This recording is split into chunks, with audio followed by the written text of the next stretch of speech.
V spolupráci s našim partnerom, poisťovňou Dôvera, sme sa v nadácii pre deti Slovenska rozhodli vstupovať do projektov tvorby inkluzívnych detských ihrísk. To znamená detských ihrísk, ktoré sú otvorené všetkým. Detské ihrisko, ktoré je za mnou, spĺňa práve takéto štandardy.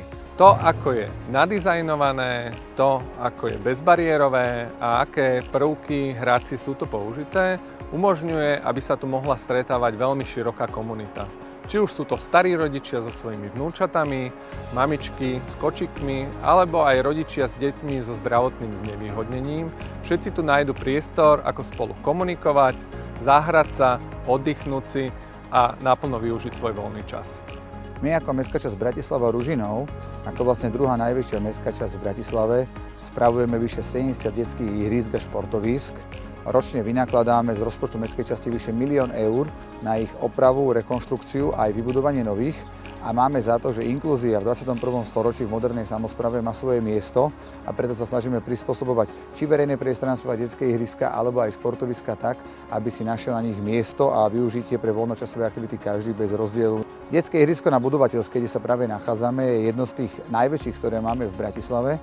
Momentálne na ňom prebieha rekonštrukcia v hodnote vyše 400 000 eur a sme nesmierne radi a vďační, že poisťovňa Dôvera sa zapojila do tohto projektu a spoločne sme urobili opäť niečo viac, ako bolo plánované. Participačným procesom sme zmenili projekt, aby bol viac inkluzívny, aby bol viac prístupný nie len pre deti alebo ľudí so zdravotným znevýhodnením a z pohybového aparátu, ale aj pre deti, ktoré napríklad majú nejaké poruchy autistického spektra alebo sú nevidiace, tak aby si tu našli miesto a mohli so svojimi kamarátmi hrať bez ohľadu na tieto okolnosti. Okrem toho, že celé ihrisko je prístupom bezbariérové, tak priamo na ihrisku je v jednej terénnej rovine zámková dlažba a podlaha EPDM, čo je tzv. Liatá guma, ktorá okrem toho, že je vode priepustný povrch, čiže je ekologická, tak pôsobí veľmi prospešne na pohybový aparát tým, že je mäkká a v prípade nárazu alebo pádu je bezpečná a rovnako je bezpečná aj pre ľudí alebo deti, ktoré majú nejaké znevýhodnenie pohybového aparátu.